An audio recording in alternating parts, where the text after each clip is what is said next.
All right, folks, thanks. We're back. This is episode 008. And thanks for joining us. If you're new to Harken Interactive and the work that we're doing, feel free to take a look at our YouTube channel. We have a video that kind of walks through what we're doing, what we're trying to accomplish. You can check that out there. Thank you for joining us. This episode is awesome. Yet another individual that I've never had the privilege of collaborating with or working with before, but a friend of a friend. This is Chris Rausch, the creative director for Nicalis. Man, thank you for joining me. And no problem. I do know you personally through a video game. So our friend, mutual friend, we all have played Sea of Thieves together quite a bit. And I'm very excited to talk to you in a more meta level about that game because I'm fascinated by it. But it's awesome to meet you in person. And you too. I'm very excited to hear more about your story. It is amazing how many people I know and have worked with that I'm sure you know and have worked with, given your history and the work you've done. And of course, you've been an active part of the games industry for quite some time. A long time. Yeah, man. Yeah. When did it all started? You said when you were 18 was your first job in the industry, right? Yeah, Virgin Interactive right down the street here. Virgin Interactive. Yeah. Now that is a name that brings back memories. Oh, for yeah, sure. Yeah. So what even got you through the door there and started? So to be honest, I had worked at retailers and stuff as a kid, and at the time I was working at a toy store as the hobby clerk, which is basically RC cars and the entire video game section. Yeah. Right? And I'd been a game head my whole life and everything, but it didn't occur to me that they were made here. You know, like everything, you know, Nintendo Power, all this stuff, all of the stuff that I was reading, it was like everybody was Japanese, you know. I was like, oh, okay, games are made in Japan. A friend of mine, we used to hang out and play TurboGrafx at his house. Yeah. And his aunt walks in the door one day and says, hey, I just got this amazing job at a video game maker, like a video game company. And we were, you know, wow, that's great. What do you do? Well, I answer phones and I help people out with their problems, you know, if they can't get their game installed on their computer and stuff. She's like, it's amazing. People don't, she says, everybody's like an artist and nobody even wears shoes. And that was like her big sell, was that nobody wears shoes. Super casual. Yeah, casual and holding This is a career for me. Yeah, at the time I was going to school, Golden West, right down the street here, junior college, trying to do a bunch of graphic design stuff. I wanted to do advertising and, you know, logos for product and stuff like that. And I was trying to build up credit to transfer. Yeah. And this sounded pretty great. Like I could kind of work with artists like immediately. That would be really cool. So I gave them a call and said, do you have any more customer service jobs available?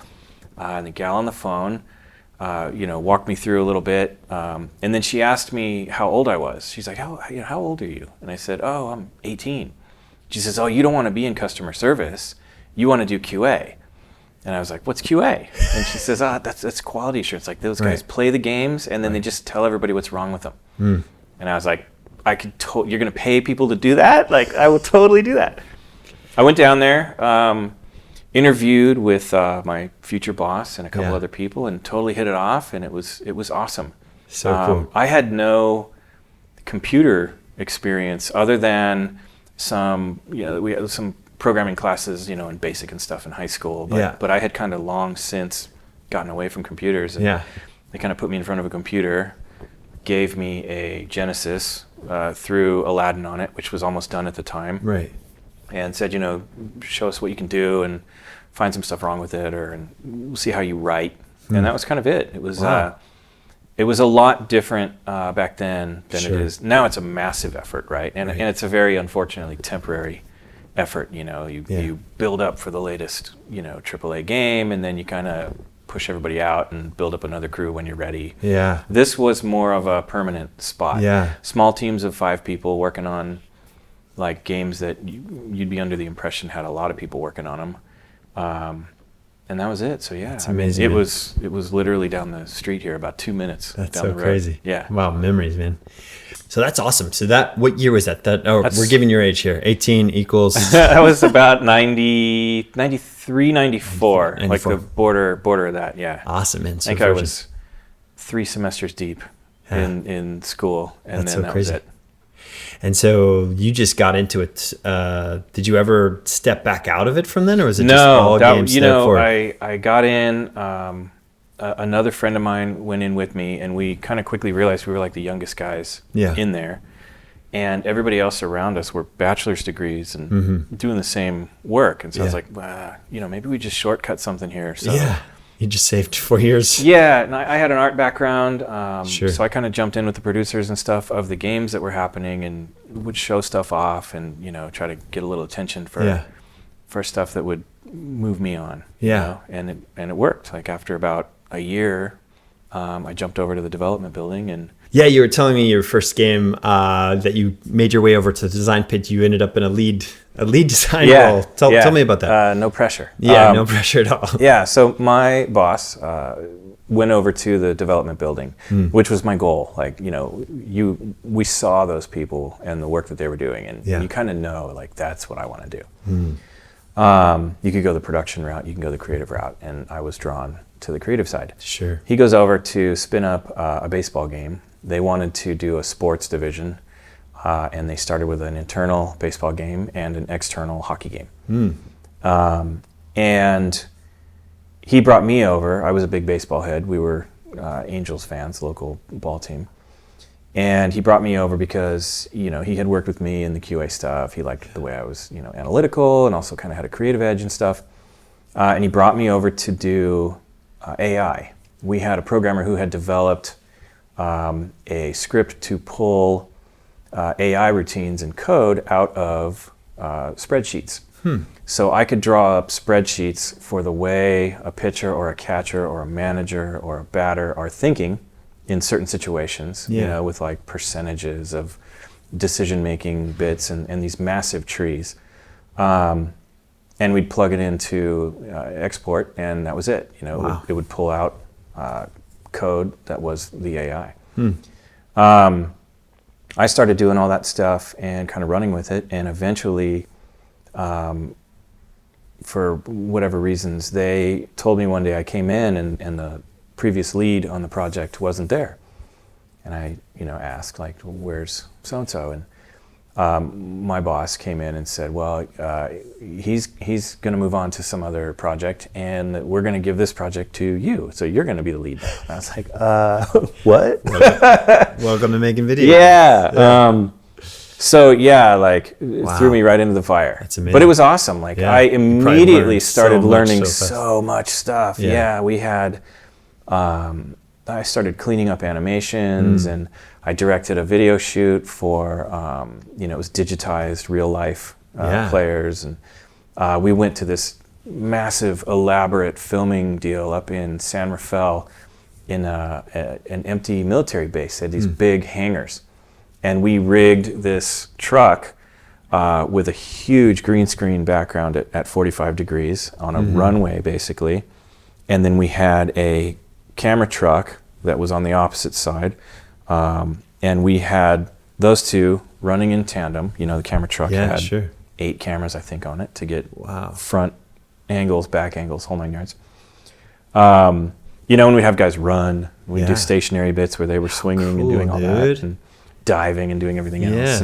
And I'm sitting on the truck, all right, so we want to roll that again. I don't think we got, a little bit of a hitch in your step there. It's not going to loop right, all that kind of stuff. And you're like, what, 20? At the time, I was 19. 19? I think so, yeah. That's amazing. It was rad. It was really cool. Dude. I remember thinking, too, the best part of that was like craft services and everything. And I'm like, they're giving me free food. So this is amazing. And we had... we bought gloves and equipment for the guys to use. It was new and clean, so we could get a good look at it. And at the end of the day, I got a glove out of it, like almost a $200 baseball glove. And I was like, oh, this is amazing. I'm getting all this free stuff and free food and sitting on this truck. Little do you know, the games industry is not like this. Yeah, no. For so many people. I was very fortunate. Yeah, it was cool, pretty rad. So Virgin, for quite some time, I think that if I recall, was it 5 years? 5 years there, yeah. Any other super highlights from your time there? Was this when the Thrill Kill stuff was going on? That was Thrill Kill. Well, for the most part, to some extent, Thrill Kill was going on almost the entire time. So And how aware of that project were you while you were doing these other things, or did you work directly on it? Very. No, the producer on the project, a guy named Harvard, I was very close to him. He was one of my buddies there. We had a basketball game internally, like a 3-on-3 street game called Hoops. Mm-hmm. It was like a 2D deal at first, and then when Saturn came along and PlayStation were coming along, they decided to cut up all the 2D art and go 3D with it. Mm-hmm.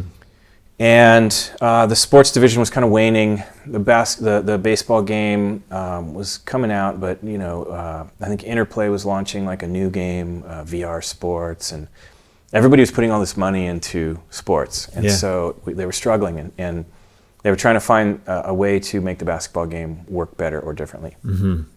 And it kind of went quiet for a while, and then upsurfaced this game called, I want to say it was Earth Monster was the title internally. Yeah.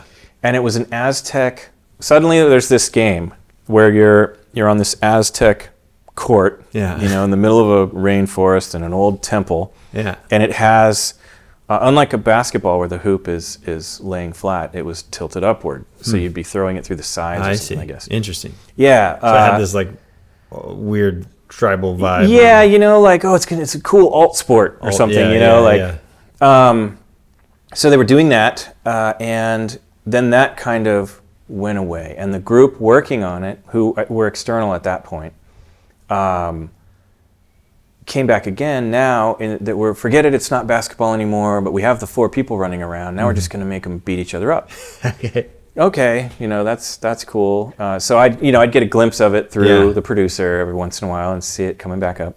What was the name of that external team, by the way? I forget. I feel like I remember in my research. I can't remember the name of it at the moment, but we'll put it in there. There's so many. Yeah. I'll put a link in the description of this. With some more info. They ended up to fast forward. They ended up actually releasing a game, which was reskinned. It was a Wu-Tang game. Oh, right, fighting game. Yeah, exactly. I remember hearing that in my research as well. Yeah, that the engine that they had built. Yeah. So the game was done. The game. Right. So this fighting game comes up, and at some point, it was during a phase where no publicity is bad publicity, right? And so we need to figure out a way to go extreme or do something that's going to shock everybody. And that's where the violence angle They went hyper violent, right? Yeah. This was in the wake of the Mortal Kombat stuff. Yeah, Mortal Kombat had kicked everything off in Congress, and all the parental groups were going nuts. I remember reading that the game had an AO rating. Oh yeah, an adult-only rating. Yeah, because there were some issues with the. Oh, dude, there was so much cannibal stuff. guy, and then the female character doing crazy finishing. There was a sexy maid outfit. And she was a dominatrix, and. Her vocal effects were a little provocative. Yeah, for sure. There was a little person on stilts in a thong. Yeah, and I was watching footage of it earlier today because you had mentioned it. I actually knew nothing about this story, but it's super fascinating. It's so crazy, dude. That and game the fact was that you guys forever. You got so far, or it was so far down the line that it had already been kind of gone gold in terms of cert. Yeah, they were done. I understand. Yeah, they were done. Merch. There was all the music. Yeah, they were ready and the soundtrack to go. And I actually ended up contributing I did a bunch of voice work. Like, so when you beat the game and get all these cutscenes and stuff. Yeah. A whole bunch of the voices. There were like 2 or 3 of us. A guy named Perry did a bunch of voice work, and then I did a bunch of voice work. Like, there's a character that's a cannibal. Yeah. And he's got the leg. He beats you with someone's leg. And in his cutscene, he runs a chili factory that's people. Okay. And I sang the jingle in his TV commercial. Oh my gosh, I gotta go find that. And his voice is me, like when he got fired, and that was his first foray into it because he dumped the health inspector into his chili, and then that spawned his great idea. Yeah. Super schlocky, super terrible. Totally. It was crazy. I was watching a YouTube video. I'll put this video in the link below of a young YouTuber, but he basically got his start in modding as a result of this game because it was this kind of cult. there was this cult vibe around the game. Like it never got released, but Yeah. like it had already had a lot of promotion behind it, and people wanted to play it. And magically a build got out there. Yeah, exactly. And he figured, magically, he figured out how to get a hold of the image, and how to use boot processes to get the image. Like it was this pathway into how do you work with game files and modding game files, and really interesting YouTube video as it's sort of a testament of what that game, in terms of its legacy or kind of the vibe around it. It sort of motivated someone like that to get really involved in that was dev. probably Virgin's most infamous thing that they did before. And now it's owned by EA, or at least the IP. We had been bought by EA. Virgin was bought. They for the most part bought us, I think, for Westwood, Red Alert and Command & Conquer and that stuff. And then the studio turned around to start doing Generals and things like that. And as part of that whole transition into EA basically held that Thrill Kill game up in front of the world, and said, "Hey, we're great. Check this out. Company. This is terrible, and we're gonna kill it." So it was a big spectacle. Yeah, hooray for us! And it was a big deal, like that. It was finished. It was done. And they were going to take a bath on the development over the course of however long, and. But they were going to do the right thing and kill it. Wow. I mean, looking back at it, like, it certainly doesn't stand the test of time. But it was done, and at the time, it was hardly the most shocking thing. Everybody was trying to do shock at the time, and so there was a bunch of random violent or overtly sexy and all this other stuff, and then. Cheap and easy, but they wanted to get their name in the paper, and hopefully that would get us some sales. It's interesting how, I almost feel like it, because of what went down, it's way bigger than it ever would have been had it come out. I mean, it would have had its moment. But. I think the one thing that I'll say too for it is that it was one of the first games I can remember where it was like a 4-player arena fighter. Yeah, exactly. It seems way ahead of its time in that. In that regard, like technically, which is cool. Someone saw that. Somebody at Activision saw that and picked up the engine and kept going with the team to do Wu-Tang. Wu-Tang, yeah. And not only that, it's interesting Shaolin being style, at this point, looking back at that footage and realizing like, oh man, this is actually. When we see all these games with sort of like hero-based personalities and abilities and things like that, it's like, sure, Mortal Kombat kind of was there in a fighter scenario, but being in a sort of battle arena of some kind with these characters that do different things, like it was well ahead of its time in that sense. Yeah, for sure.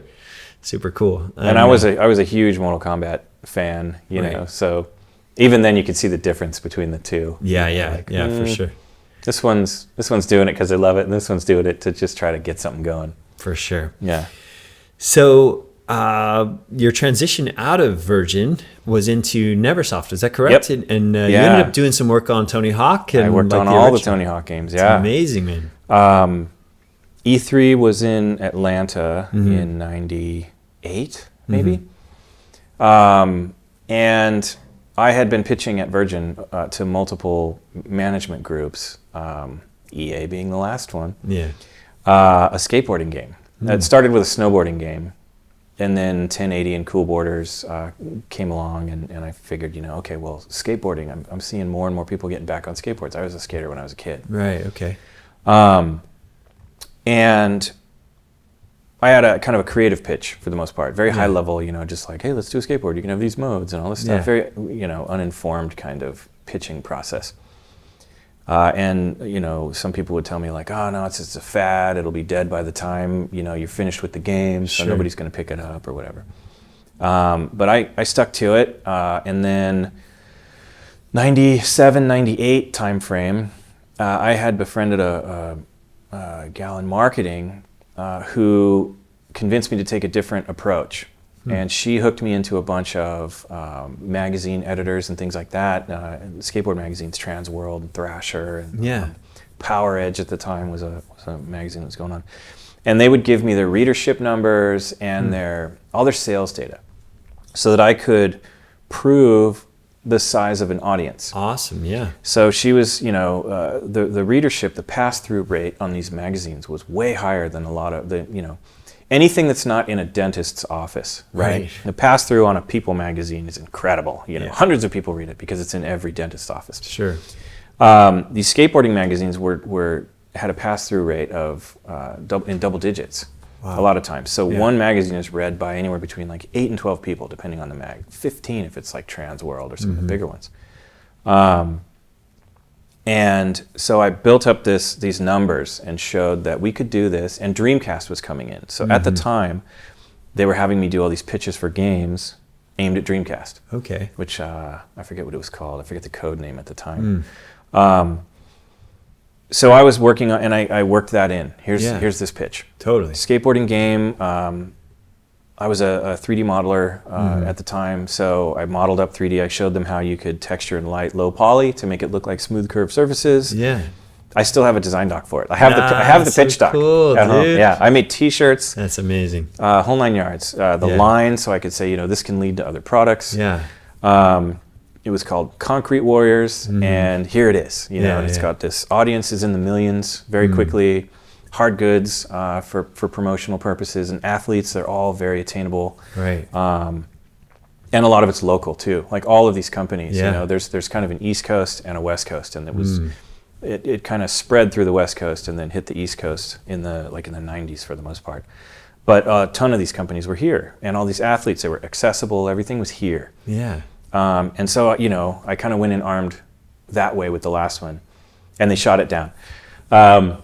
I remember a meeting with the last manager that I pitched it to. Yeah. And he had a game that had tanks in it that I was pitching, and the skateboarding game. And he says, so, we are EA Westwood now, and our thing is like elves and tanks. Yeah. And I was okay, that's fine. Don't really go in this. Yeah, and he was like, this one, it was I had a third. It was an adventure thing. Okay. This one is cool. This we might do. Yeah, this has magic and tanks and stuff. Yeah. Would we consider that one? Yes. This one though, skateboarding things, sports, that's not going to be what our studio is focused on. So we'll let that go. And, if in the future anybody kind of does one, are we going to be upset about it? No, because we focused on this. And I remember that line too. Wow. So are we going to be upset that we didn't do that? And they were pissed. Sure, yeah. So anyway, that year E3 was in Atlanta, and they sent me over there as kind of their creative consultant guy to evaluate all the stuff, meet with developers and stuff who were looking for publishing and other stuff. And I was in a bar complaining loudly to a coworker of mine who was over there as well.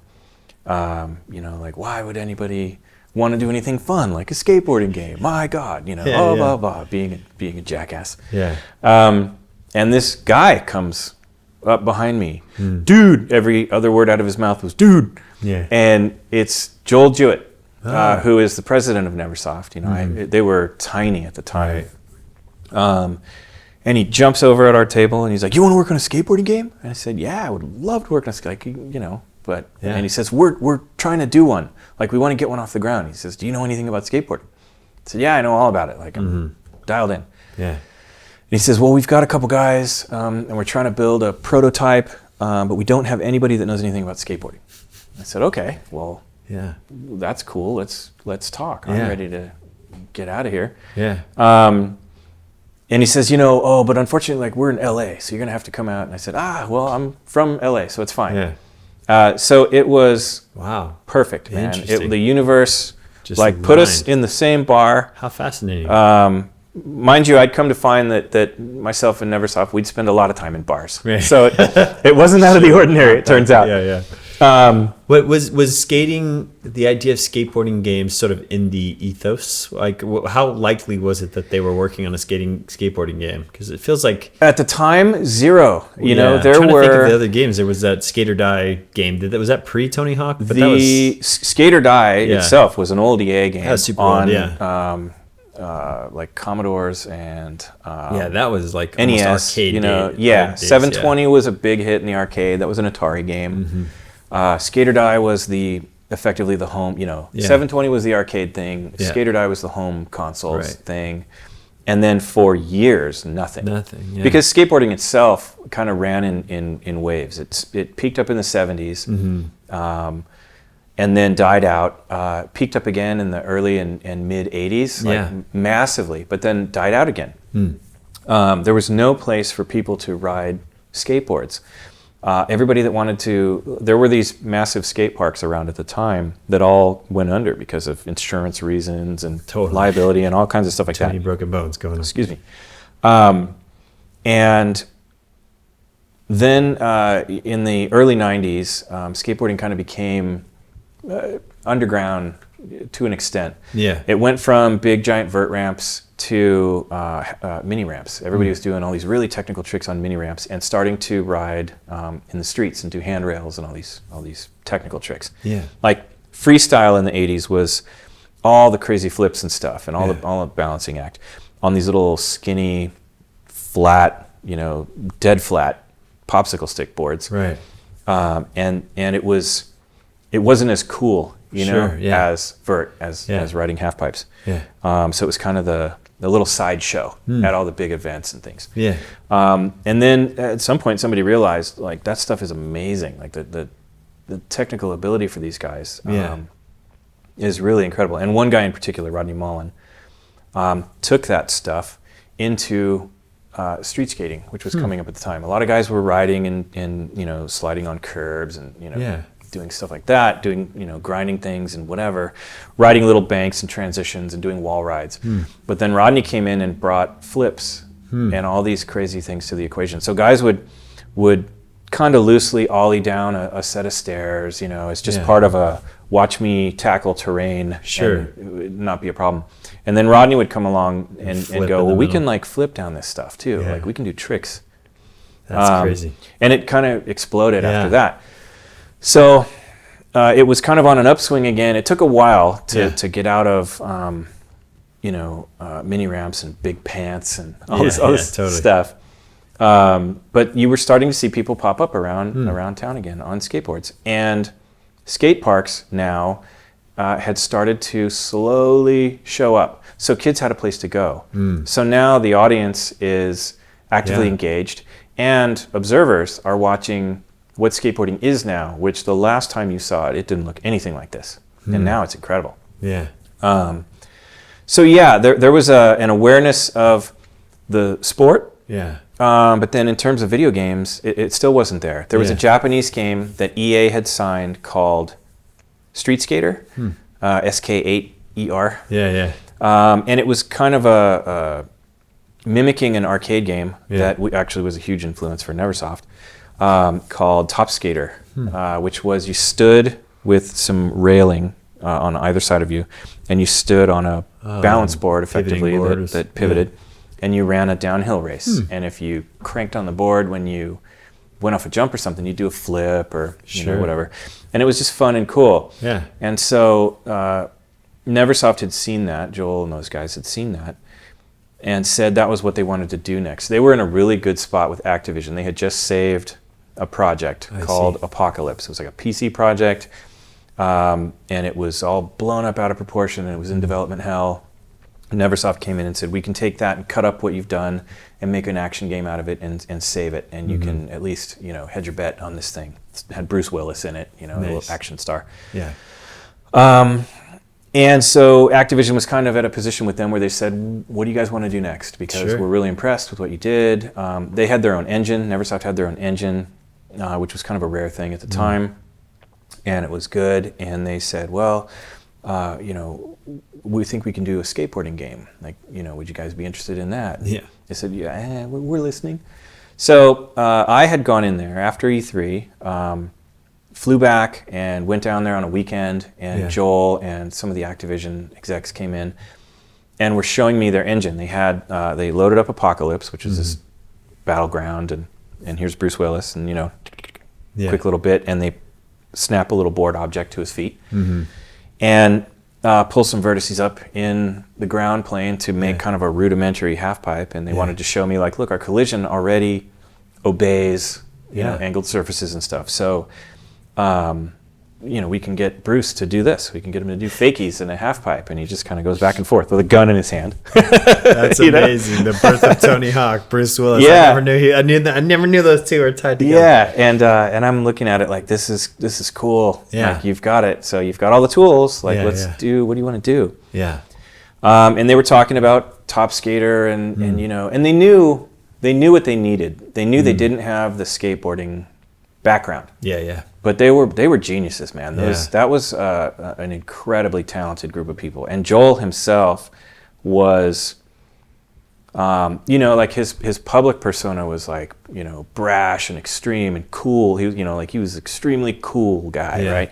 He was a brilliant businessman and an amazing manager. He was the first person I had seen who really had a passion for letting his team do what they did best. That's awesome. And Activision stays on this side of the fence, right, while my guys build what we know how we can build. And he sort of protected that. Yeah, for sure. Yeah. He was great in that way. I was really impressed by him early. That's awesome. And when did Tony Hawk enter this story? So it's long-winded. Sorry. No, dude. I'm not. It's awesome. It's super interesting, dude. He wasn't involved at the time when that interview happened. I went back to. I had basically said I totally want to be a part of this and let's do it. I went back to Virgin the next week, Monday. I was working on a casino game at the time, a Golden Nugget N64 game. Super inspiring, I'm sure. Yeah, I'm also the voice in that game too. The dealer and everything. That's awesome. And I was the lead on it. The team was like 5 people or 6 people. And we had a meeting. We had weekly Monday meetings to talk about the state of the project, and everybody would ask their questions and everything else. And every single person on the team had multiple questions for me. And it was kind of a moment where I realized, like, I can't leave. If I leave, this thing is going to spiral. I see. And not in a way where, like, oh, they totally need me. But more in a way like where these are my friends. These are people I respect, and these are my, these are awesome colleagues. And I believe in the project, and it's pretty close to being done.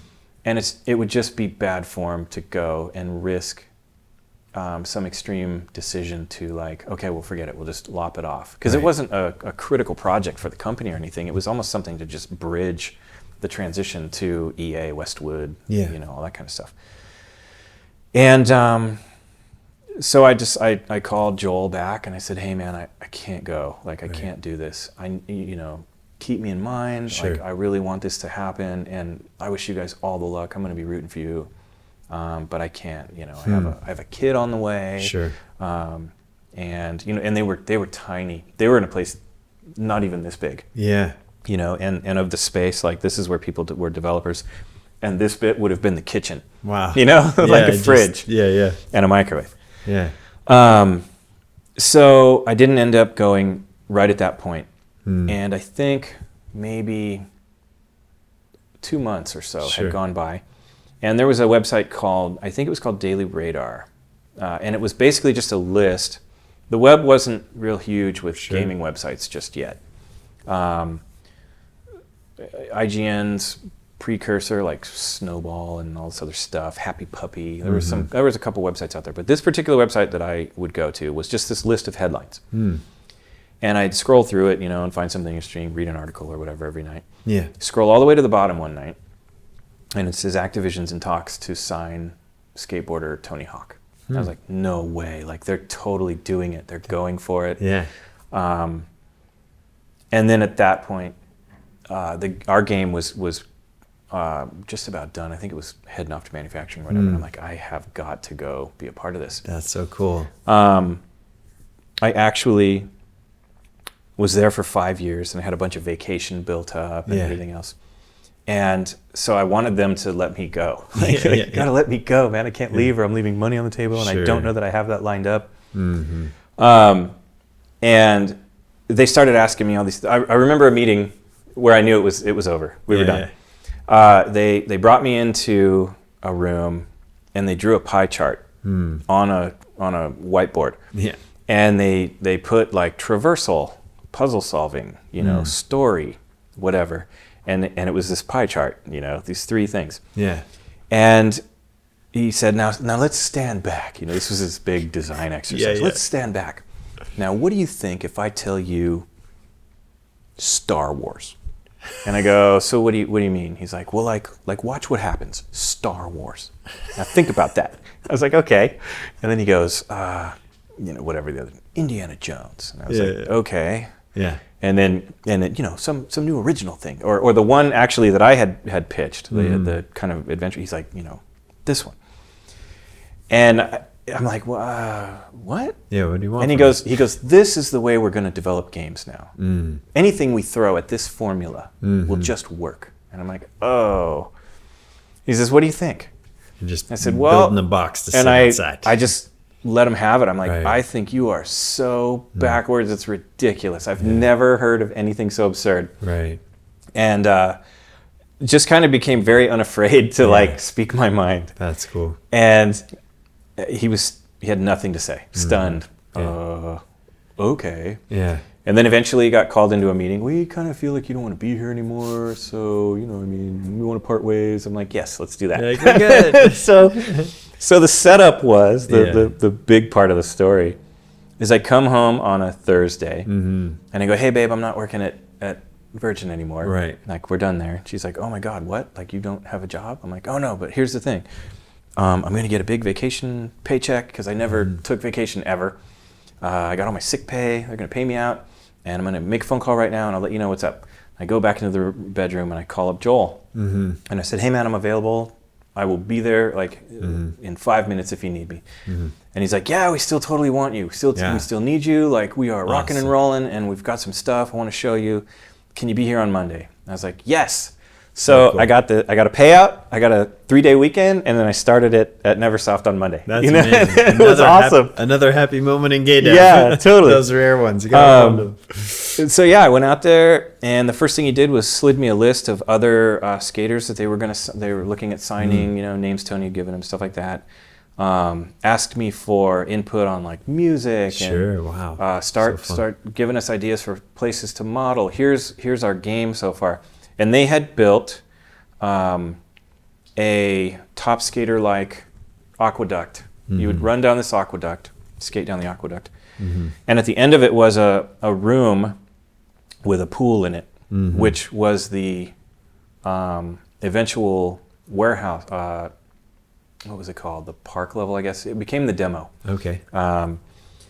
And I rode down the straight down it. The physics weren't quite there on this stuff.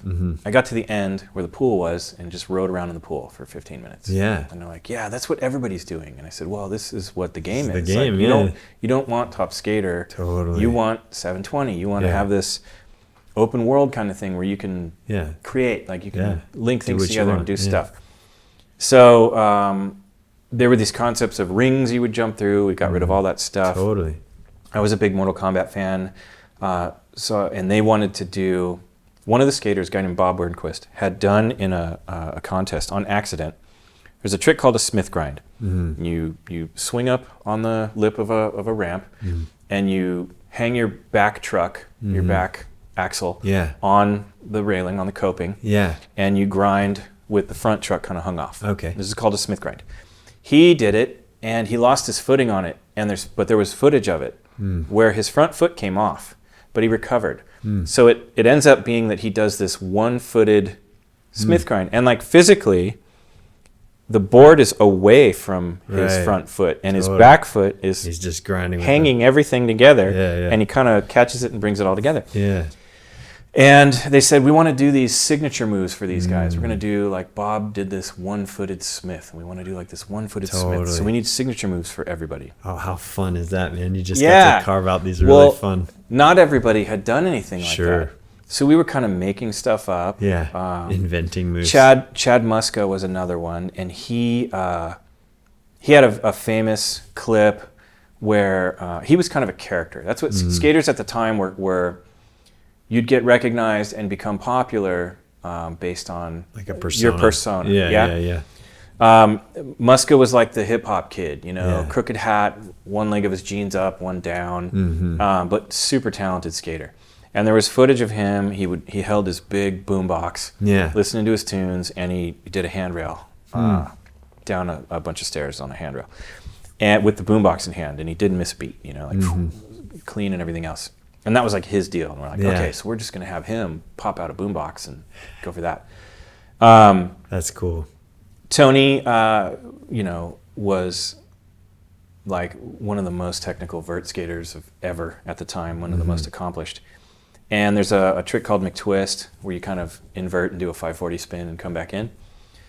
And he had started doing them with like kickflips and flipping the board and varials, where you spin the board on one axle for a kickflip. You spin it like a helicopter blade for what is a varial,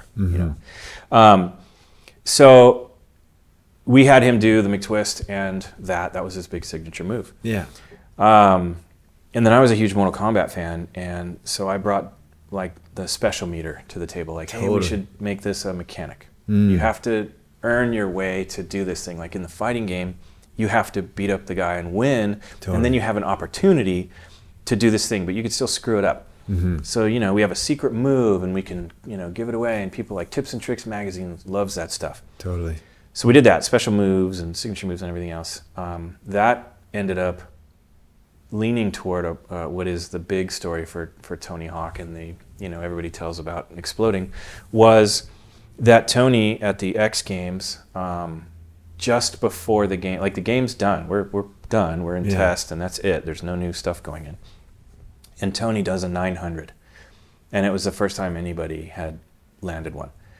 And it was in front of a huge audience at the X Games and blew up, and now Extreme is cool and off the charts, and what perfect timing. It was amazing timing. We hit up the animator like, dude, you have 2 days. Can you get that in there? And that's going to be his new deal.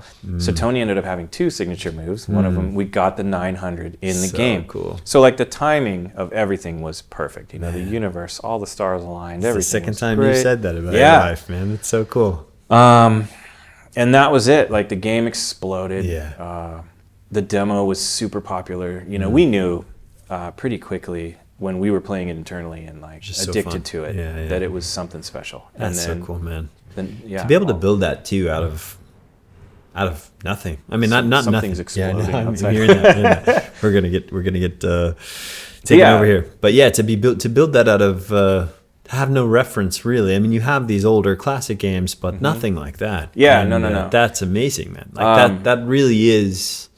Like you think about games today, and it's just very rare that a game like that breaks that kind of ground. It was super cool. Thematically, it was basically a platforming game, like an adventure game. You just happen to be on a skateboard, and so it was inherently fun to do all this fun stuff on a board. But then also we put you in these levels where you had to explore and unlock areas and find secrets, and so that grabbed all the non-skater gamers, and that was the cool, magic sauce.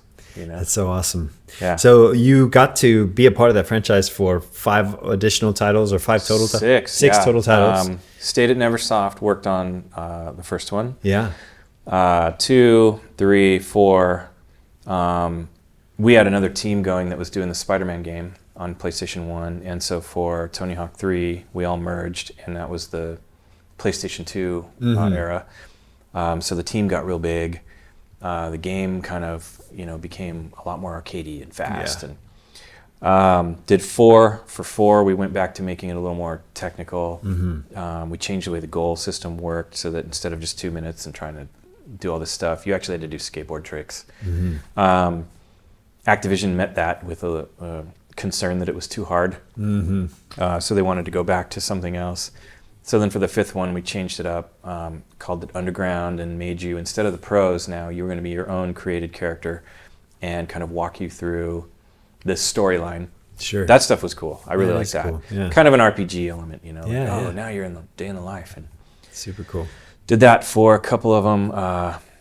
And then during Underground 2, my eventual partner in my startup business, Supervillain, and a guy named Steve Ganem. Steve had done all of the networking, all of the online code. Tony Hawk 3 was the first, and Sony can argue this all day, the very first online game to market for PlayStation, period. Yeah. Why do you say Sony can argue? Because they'll insist that it was I think it was SOCOM was their game, their first party game that they were doing. And SOCOM ran only on their Sony network adapter. I see. And we had the network adapter early. But then Sony was, all these stories coming in about it's not quite ready and everything else. And it started feeling like they were waiting to get SOCOM as their, because I think it launched in a package with it. I see. So we supported third parties. Yeah. You could go out and buy, I forget who, the D-Link or something had their own one, and supported that. And I see. You could go out and here you go. You got an online game, and it was a month ahead of SOCOM, even in spite of, Yeah, that's so cool. Block and everything. Man. And it was the first online game. So it was he was kind of this pioneer in console online stuff. There was Phantasy Star and some other stuff that had come, but it didn't grab hold. And the online thing for 3 became a big hit. So we started doing a bunch of other stuff. Well, anyway, Steve was a critical role. He was the networking guy for the game and the tools programmer. He programmed all the tools for all of our design export and everything else. And I was still kind of now one of their skate guys, but one of their lead like level and creative guys. They're senior dudes. The design team was now up to like 12 people. Wow, whatnot. It's pretty impressive. So we had key roles. Yeah. And we had let them know, like, we're going to start our own company. And they, in turn, we were just ready to go with some Tony Hawk royalty money that we had and start up our thing and go for it for 6 months. And if it didn't work out, we'd go find another gig. Steve had started developing an engine. We had a little character, he was a goblin that had no pants on. And so you just, running around in third person, we called him a butt goblin because it's just 2 butt cheeks, 2 little polygonal butt cheeks that are sharp. And we started building kind of a world where we could test particle systems and stuff like that. And we told them we were leaving, and they instead said, hey, okay, that's cool, but let's actually have you guys continue doing work on the project, and it'll help us. It'll also ease you guys into your startup deal, so you don't have to spend your own money. It was awesome. Yeah, what a great way to transition. Joel again was a really, a lot of warnings like, hey, it's not easy. This isn't the typical story of like, Neversoft just as easily. He would sell me, I remember when we first started talking, on the fact that he had mortgaged his house, and he gave you all the warnings. He was so proud that they had $100,000 in credit or in the bank, and it was his neck that was out there, livelihood. And, I'm thinking back like, dude, you had $100,000 in the bank and you had a team of like 10 or 12 people just going for it. Crazy. Like man. it was sink or swim. And yet he shielded you from the awareness of it. Yeah. Yeah. Like he painted the picture like it's going to work. You guys are really good. That's why you're here. So it's going to work. You let me worry about that. Make a rad game. Man, shout out to those guys, man. Yeah. It's such a weird line to be in, especially having gone through the 38 studios of the world and stuff like that. Yeah. Where it's like, like the line between that being lunacy and inspired belief is like, it's actually kind of hard to know the difference. It is, yeah. He was a good leader. He was a natural leader. He built a ramp in his backyard. We all skated it. Yeah. Just to give everybody like an experience of what this is that we're doing. It was fun. He was just all in that way. He was all in, like That's the definition of all in. That's awesome. And having been sort of mentored by that, I'm sure as someone who's underneath that, inspiring and makes you believe in yourself and maybe the potential to build your own thing. For sure. Neversoft had grown to a size where we weren't that comfortable anymore. Every Monday meeting, there were 70 or 80 people there now, and you didn't know everybody anymore. The projects, they were getting stale. You know, Tony Hawk was the game itself was getting stale. We were kind of looking, you know, we were grasping at straws now. We were retreading everything. And what were the kind of games you wanted to make? Like, you know, setting up to build your own thing. Everything. Right out the gate, our idea was to at least have demonstrable technology. I see. With this adventure thing that I had written. And we were gonna kind of go for that and see what we could do. And I was a N64 had hit, and I was really big into like Banjo-Kazooie and a lot of those, you know, we call them collectathons now. Totally. But that 3D adventure deal at Virgin, prior to all this, I had worked on a game called Freak Boy, which never came out. And Virgin was, you know, sorry to rewind. No, it's okay.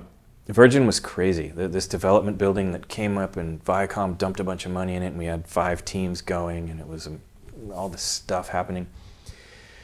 And then it all came crashing down, and one day, you know, everybody's in waiting, sitting at your desk, waiting for the phone call. If you get the phone call, you're dead. And, you know, like all the guys on the baseball team get the phone call, and I am sitting there, and it's like 6 o'clock, and then it's 6:30, and then I'm like, I think I survived.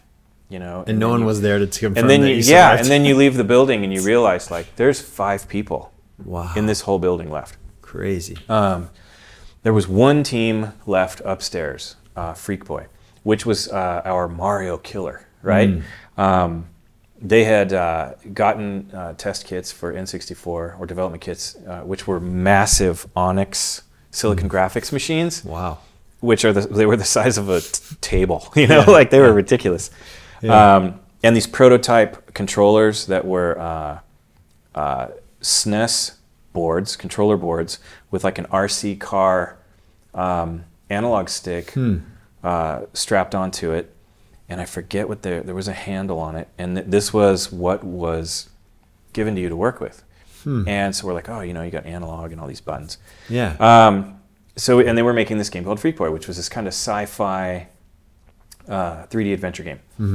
And it had gone through several iterations, like full-blown versions of worlds and segments of the game that kind of got to green light meetings. They said, not quite, let's do something else. Or technology was moving so quickly that they had to do something better. You know, now we need vertex lighting. Now we need this. Now we need this. So now the world's got to look different because you got to model it differently.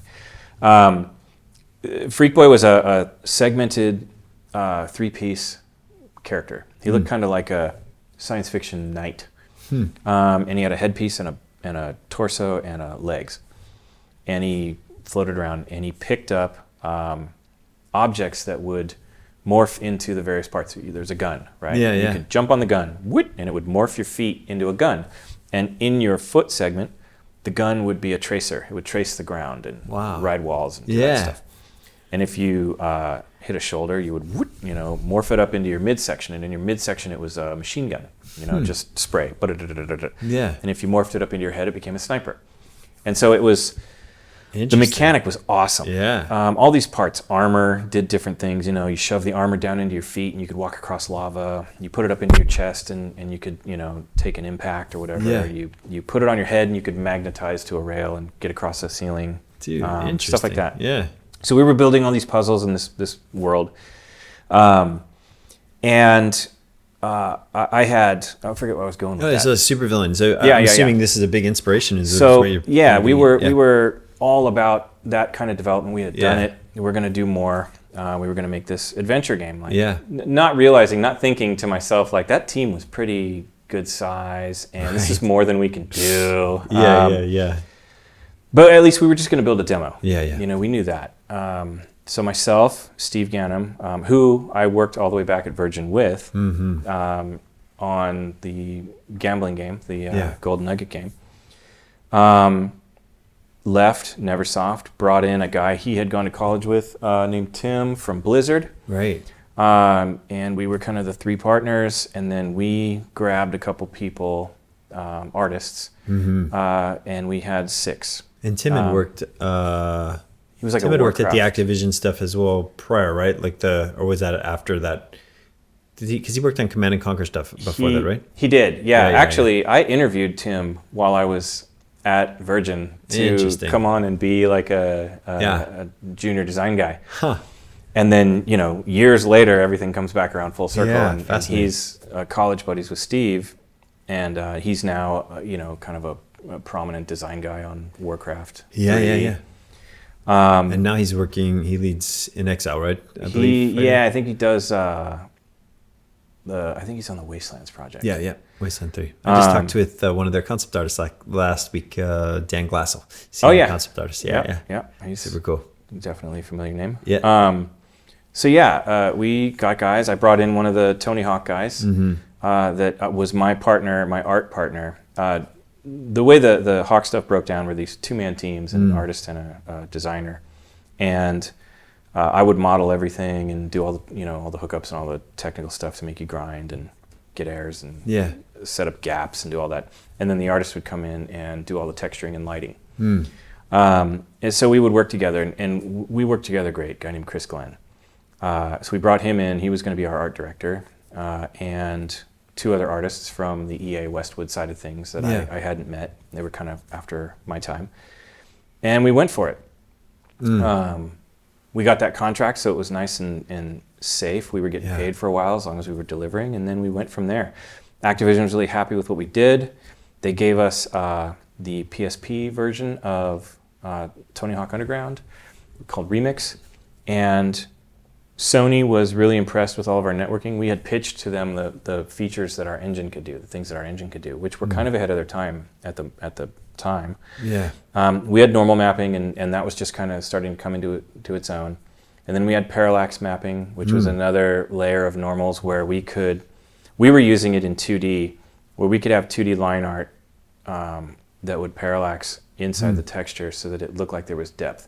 And we could do things like panels on a tank and everything else, where normal mapping at the time, everybody was baking this heavy-handed lighting into them, right? And you would get this plasticky look, So we had all these techniques, and we had, vert lighting and a bunch of like stencil shaders and things like that we could do. We had a demo, and we took it. Sony liked it, gave us one of the first networking adapters for PSP. Wow. To do online games with them. Yeah. And it was a little tiny circuit board with 4 coax outputs. Yeah. And it was hanging from our ceiling because that's how the cables were run from office to office, just through the pop-up. Yeah.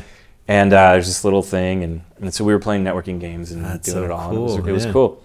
And that was it. That was the start of Supervillain. We went from 6 to like almost 50 at our peak. Man, and you guys made a lot of games and worked on a lot of products. You said it was like 13 years. 13 years. Yeah. We just at the end of the day, we worked with Disney, we worked with Sony first party, we worked with Microsoft first party, all kinds of groups. We did a lot of stuff.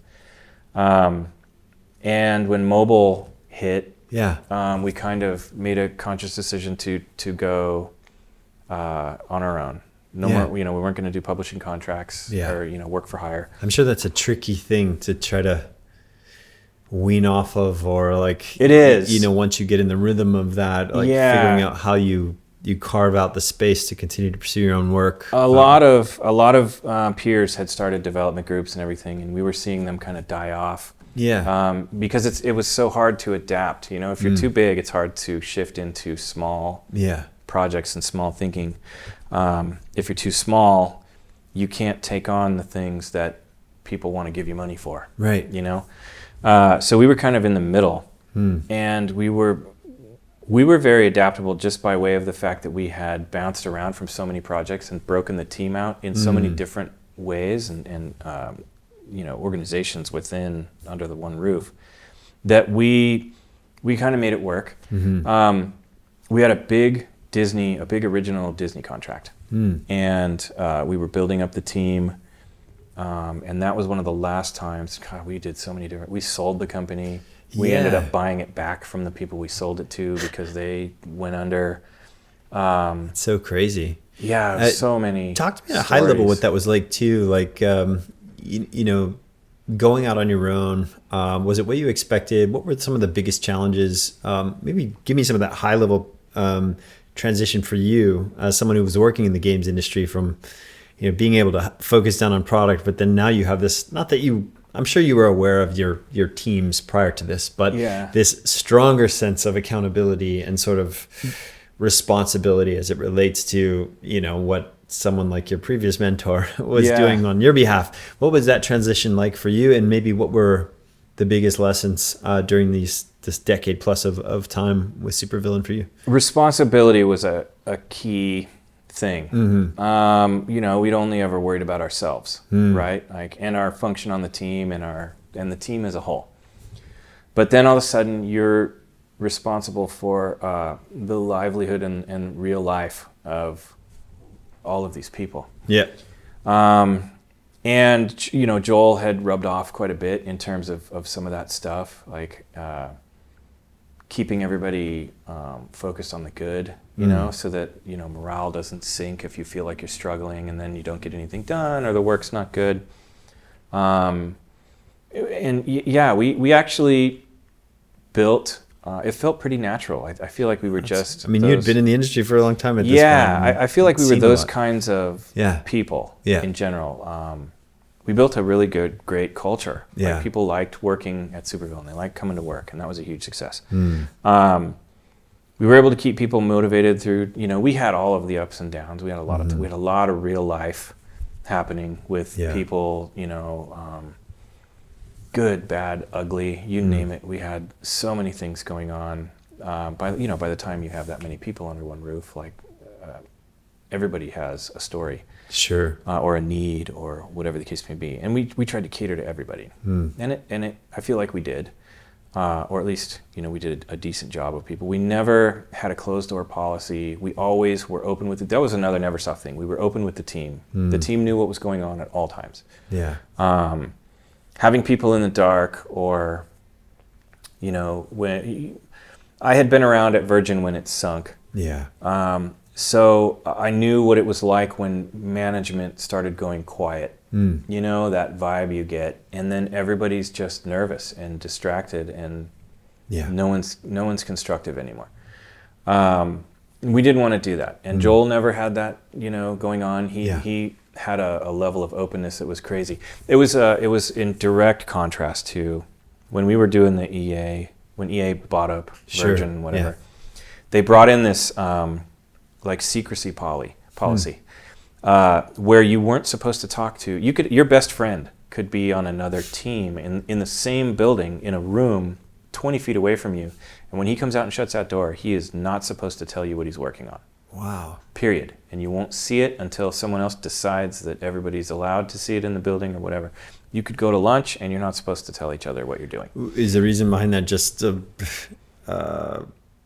they didn't want their projects to get out, or they just felt like that kind of policy? Yeah, to me, it just immediately reeked of a lack of trust. Yeah, totally. You clearly feel like we're not capable of protecting this thing, which is, as a whole, all part of our well-being. Yeah, it's your livelihood. This is I wouldn't why would you risk damage this on purpose. You see it all the time now, just because everything's at a scale now where it's impossible to avoid. But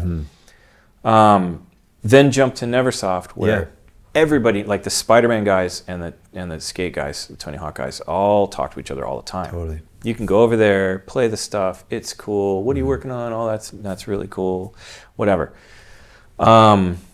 And that was immediately like a shift in culture, because it was so small. Like everybody, you might be asked to help out here or there, and you do it for the sake of keeping this thing afloat. Yeah. Everybody's a team here, and that was really cool. You weren't like pitted against each other in any way. Yeah. So we did that. We had that open door. Everybody knew everything all the time, good or bad. And we would just try to keep everybody's, like if we lost a project or a contract got canceled or something happened. We sold the company to a group out of New York called Green Screen. And then they acquired some little publishing outfit out of Europe called Zoo. They renamed themselves Zoo. We were going to be the creative hub for them. Their plan was to buy up developers. And we would be the creative hub. We would be the engine. Our engine was going to be spread throughout, and we would spawn all the game ideas, and they would develop. And Zoo would publish, and that was 06 and 07, I think. And the big crash happened, the big market crash, housing crash, whole 9 yards. Everything just went that was insane. Belly up. They lost a bunch of the funding that they had marked. And they instead of buying developers, that all fell through. They ended up buying a small distributor. I forget their name. They were out of New Jersey. At the time, the Wii had become famous for shovelware, right? Yeah. Everybody was making, it was almost like a perfect parallel to like Atari and the game crash, the industry crash. Like they were just putting out garbage for $10 in these huge bins, and nobody cared anymore. Well, they bought a distributor who was accustomed to doing that kind of low end. We'll put out 50,000 copies of a game here or there, whatever. And they had us do a cooking game, and we kind of it was like your own IP, right? Yeah, Order Up. Called Order Up. Yeah. Yeah, they wanted to do a sim, like a cooking sim. Like, hey, we can get a Gordon Ramsay and these other guys to come in, and we'll do this hardcore thing where you get yelled at all the time or whatever. They were foodies, and we were like, no, this is Nintendo. You don't want that. We'll spin up something fun and cool and quirky. We ended up with Order Up, which was awesome. Really fun, quirky thing. You manage restaurants, little cartoony people in this world. Satisfy these unique customers that come in with like their likes and dislikes. You do all the motion control to cook food and prepare stuff and manage your restaurant. And you basically kind of clean it up, bring it up to 4-star, 5-star, and move on to another one and bring that up, and you get fancier and fancier, more expensive stuff. Awesome, yeah. We made that, and it turned out to be kind of better than they had hoped, I think, when they went to do like buy-ins and stuff. And the distributor that we had acquired, I don't think they were accustomed to being able to put out the volume that they needed. Like, I think they could do like 50,000 units or 40,000 units or something on their big end. And we had buy-ins that exceeded all of that. Wow. So unfortunately, they did what they could do. And we ended up with groups like Fry's, who had big buy orders that we never fulfilled. Wow. So it just didn't show up. We had crazy. Best Buy got their order cut in half. And all of the marketing for a small company, a lot of the marketing was going to be in the newspapers, the Sunday ads that would run, the Best Buy ad and everything. Here's Order Up. Man, what a different time. A lot of co-marketing stuff, just to get your game out there. Well, then they would cut those ads. So like it almost came out unnoticed. But we were happy with it. We liked it. We were getting accolades like IGN or one of those groups. Ran this, best games you never played. We got onto that. There was like a big media roundtable type of thing where people were talking about their favorite games, and a couple people brought up Order Up, and awesome. It was this little tiny gem and whatever. That's awesome. So that was our big thing. We got into IP, and then the crash hit, and they changed all of their plans and wanted us to downsize from like 30 or 40 people at the time down to like 10. Wow. We got a list from them. Like it was almost just an alphabetized list. Here's who you let go. And crazy, there was no rhyme or reason to it, like development-wise. Like you guys, this team that you're leaving us with is not capable of producing all the aspects of a product. You didn't put any thought into this. And they're just like, you just got to do it. They had said we had a phone call where they had told us if we were afraid to do it, they would send out some reps who would do it for us while we took a day off, and then when we showed back up on Monday or whatever, the deed would be done. You're like, how could we? Like, are you kidding me? You can't do that to people. We had that's mind-boggling, dude. We had a guy on the team who was he was a designer on Order Up. His daughter was dying at the time, when all that stuff was going on. His name was on this list, and she had some kind of 2 years old. Or? She had heart issues, and he was just the nicest guy, and there was no way in hell. Yeah. Not in a million. We'll go under if I have to give all of our money to this dude for him to not have to worry about that right now. Sure. And that was one of the big motivating things for us to kind of go gung-ho the other direction. Like, screw this, we're not doing any of these things that they want. Yeah. We're going to fight back on all of it. Wow. We're going to do whatever we can. We'll get on the phone with all of the publishing contacts we have. We'll try to get contracts to bridge the gaps. We'll do whatever. We ended up in New York like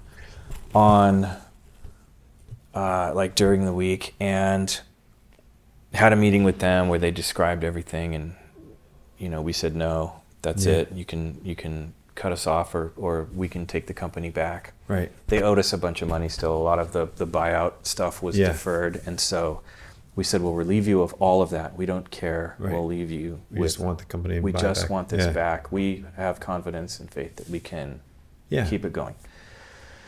Got on the phone that night in New York with Activision contacts we had there. They were working on a James Bond game. We connected to them because they were looking at getting a Wii SKU of this next-gen thing.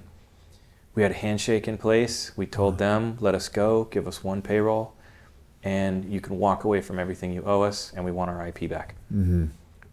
So we did that. Wow. And we took the company back. Dude, what a warrior thing to do. It's awesome. Yeah, it's amazing. It was awful. I mean, awful, but to have to do that under those circumstances. Yeah. But it was very. It felt good to do the right thing. Yeah. It felt good to come home and tell all of these people who were on this list, including our designer, that don't worry about it right now. We're good. We got something else cooking. These people aren't going to be an issue anymore. And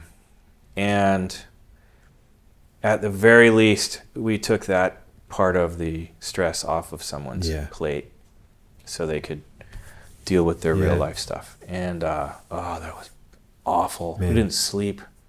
What happened with the gentleman and his daughter? Did that? She died. She died. Yeah, she passed away.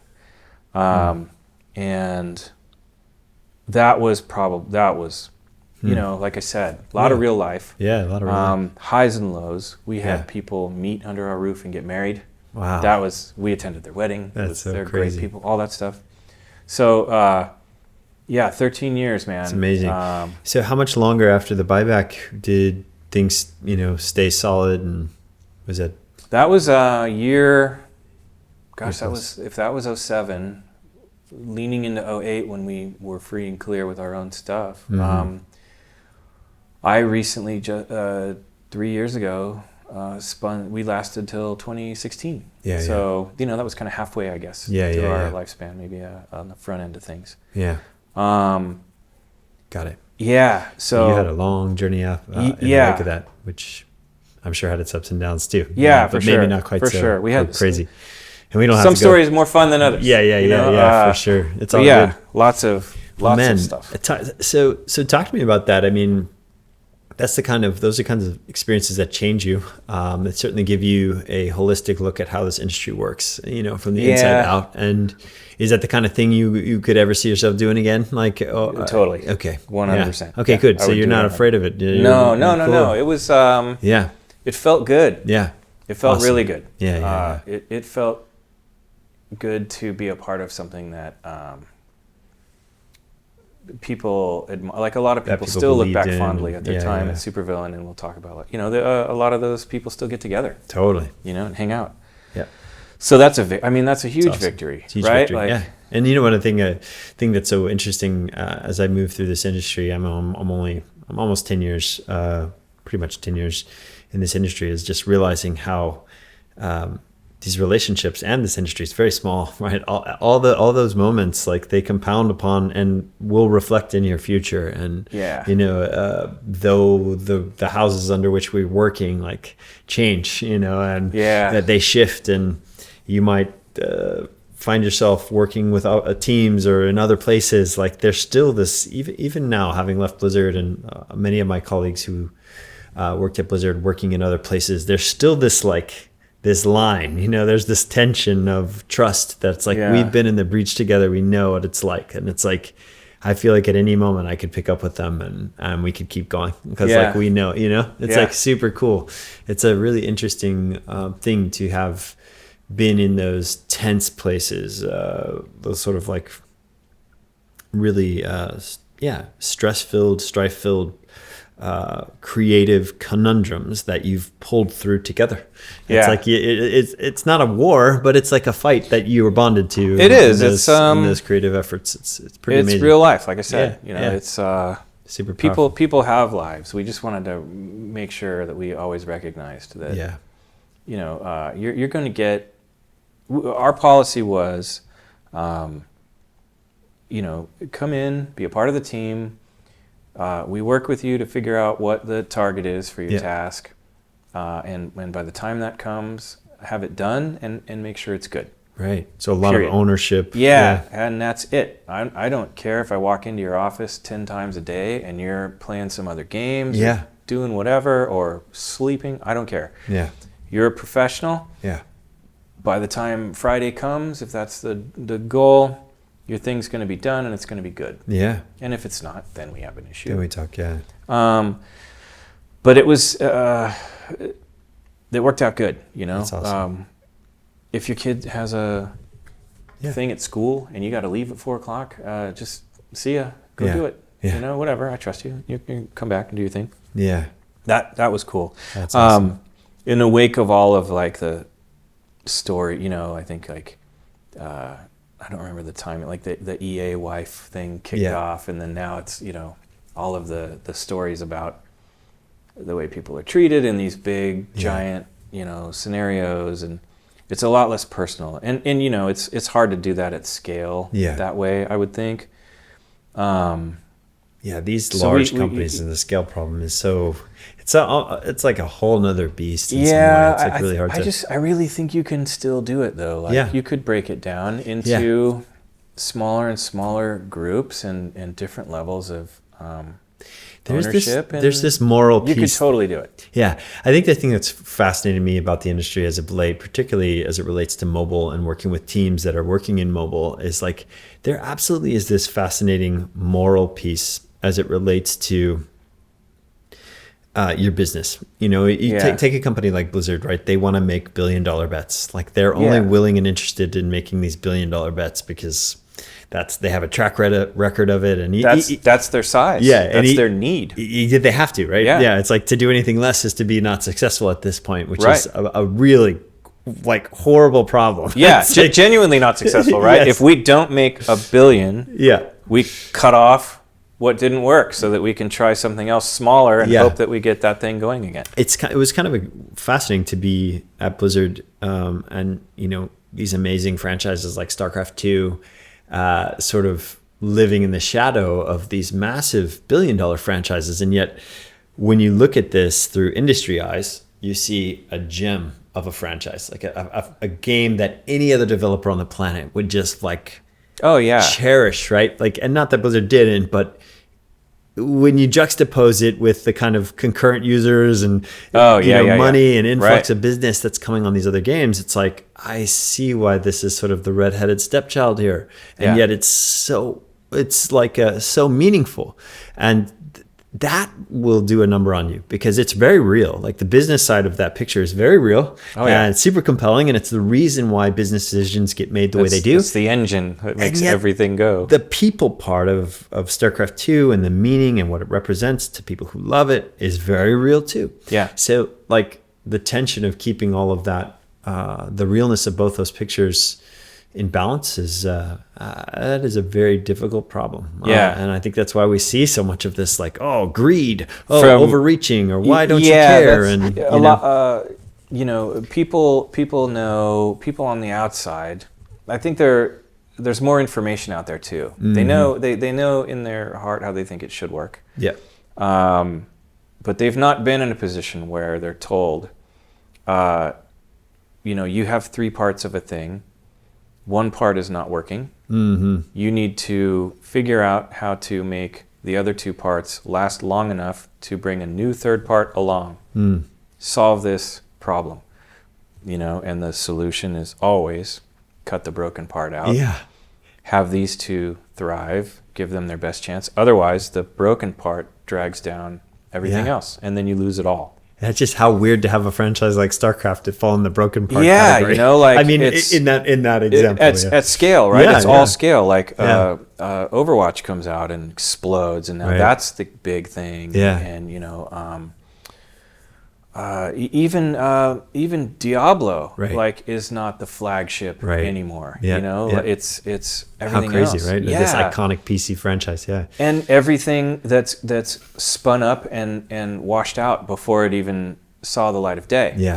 For sure. So many projects that come and go.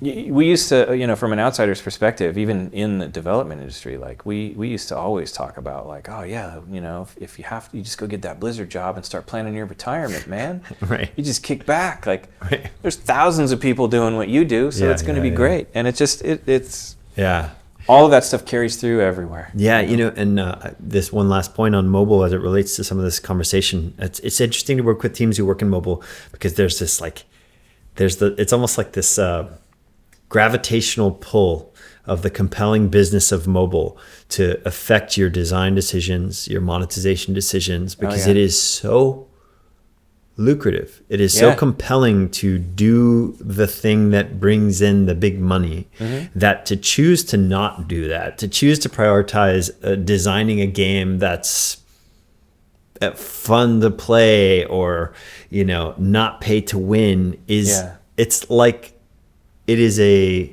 almost a moral decision. And I don't mean that in a like you're making an unmoral decision. It's just like you're standing on a principle that's more than money. Yeah. And it's like very rare to find that because the money thing is so compelling. And it's such a need even for businesses to support their people. Yeah, I was going to say, we had a different perspective on the exact same need, the same problem. Blizzard needs to create a successful thing because they have this ship to keep afloat. We have that at a lesser scale, but of course we want to do the thing that's going to make a bunch of money. Yeah, it affects your future. We always had this repeated dream, right? Like money was the one thing Supervillain never had. We were always project to project. Yeah, just chasing. And we always had this dream of walking into work one day, sitting the whole crew down, and just having a big round table, asking everybody like, what do you want to make? Because we're sitting on a pile of money. So we can do whatever. What do you want to make? Right. What do we want to make? But you need to generate that money, and we did that. We transitioned into mobile, and as a designer, like as a game designer myself, it's a strange shift, and it feels icky, right? To go from like, hey, this thing's really fun, to still making sure that something is fun, but also how is it fun now? And separating somebody from 99 cents. Yeah, it's like like there's a psychology factor. Like what part of this is going to compel someone to give up $1? That didn't exist over here. Yeah, you just bought this whole experience. It's interesting. And you go from like people are willing to spend $50 on a game and get a bunch of hours out of it, and it strangely are more forgiving. Yeah, I spent $50 and I didn't care for this game too much, but whatever. Yeah, I spent 99 cents on a loot box. This is insane, right? The what a crime, right? Exactly. So your audience, the what they want changes over time, and all these business models change over time. I remember in terms of like mobile and the scale of mobile, way back in the day, there were stories about, I'm pretty sure it was Centipede, Atari's Centipede game. Yeah. Programmed by a female, and I didn't know that. Yeah, so cool. I think it was Centipede. Yeah. It was one of the games that resonated with women in general as an audience. Interesting. And back then it was unheard of. Like Yeah. Girls didn't go to the arcade. It was there was a certain level of it, but it just didn't happen. It just wasn't, whether it wasn't appealing or it wasn't like an environment that they were found, a bunch of sweaty people screaming at each other like, Sure. I'll pass. Yeah. And I remember Bushnell, I think, was the Atari guy, and he was telling a story about how when they captured that audience, it was on a scale that was so different from anything else. That's why it was such a big hit. And we started to see that with mobile. Even still, when I was a kid, girls didn't play video games either to the extent that boys did. I was almost like afraid to bring up video games in front of girls that I liked because I thought they would think I was a nerd. Right. Totally. Whatever. Yeah. Those are toys. Yeah. But all of that changes. By the time my kids are in school now, everybody's playing games. Totally. And then devices are made accessible, and you can play whatever you want out of your pocket. Yeah. And now that's a huge part of it. Order Up, we ended up spinning out a mobile version of it. We changed the economy. We made it kind of, more typical mobile game. Yeah. You would unlock recipes and whatever. We had microtransactions to buy gold coins so you could unlock stuff faster. At the time, the business model was like, play this like a typical gamer would over the course of several hours, or shortcut things and be satisfied quicker. And that was the easiest way to get a buck, was allow people to kill off, what would take a day to unlock. Now down Pay to for time, minutes. Yeah. And our audience turned out to be majority female, which was super enlightening at the time. Totally. Like, it was fascinating to study. Analytics and that kind of thing were in their infancy. Yeah. But we were using Facebook to try to like target audiences and things, and we were doing all of the customer service by hand. So a lot of our community interaction was with middle-aged women. Yeah. And it was just resonating with them so well. And it was so crazy to think about, like, back then, that this lady is my mom's age when I'm a teenager, addicted to games. Yeah. And there is no way my mom would have set foot near a video game at the time. How crazy. And now that's just it. Times change, yeah. Games are for everybody. Totally. It's awesome. Super awesome. And it's like, it's a whole new way to go about it, and it all feeds back into the scale and keeping these afloat. And is it really bad to want to make $1 zillion, or are you trying to do that because it takes several billion to keep you up? And the zillion allows you to branch into something new. Absolutely. Or it's all relative, right? It is. Yeah. We just wanted $1 million in our bank account at one time, so that if the bottom fell out of everything, we could go for a year. We could have a 6-month run or a year-long run or whatever. That was all we wanted.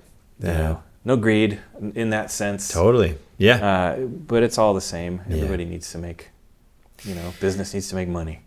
Well, man, we've talked a lot. There's two things I want to get to now. What you're working on now, just briefly touch on the kind of work you're doing, and maybe what we can expect from you from the future. And then we got to have our Sea of Thieves talk. Hopefully our cameras are even rolling. I may have lost my wide angle, but that's all good, dude. I'm really loving your chat, and hearing about your experience and everything you've been through in the industry is really amazing. And I have utmost respect for the startup entrepreneurial journey and the kind of mantle you put on when you do that. Obviously, it's something I hope to have an opportunity to be doing. Yeah, and for sure. I'm sure there's a whole realm of lessons to be learned there. But so yeah, just briefly talk a little bit about. I know you mentioned to me a little bit about how you're kind of peering into a variety of different games with Nicalis and sort of mentoring games and things like that. But just maybe a brief word on kind of the work you're doing now, and maybe even the things you want to continue doing. Supervillain, we spun it down to a really small shop. We kept going for a while. We had a Disney contract. Sorry, I scratched the mic. It's all good. Yeah. We had a contract with Disney. We did Frozen. There was a mobile game called Frozen Freefall, a little match 3. Mm-hmm. It was a big hit for them, and they were looking for ways to get back into the console side of things, but in a more clever way, not spending $20 million to get a console game out or whatever. So we came in. It was a Unity project. We had a really tiny team, and we were able to build up the game to run on PS3, 4 as it was brand new. Xbox One was brand new. 360. We had it on a bunch. We had it on Apple TV. We had it working on all kinds of platforms. And added a multiplayer, a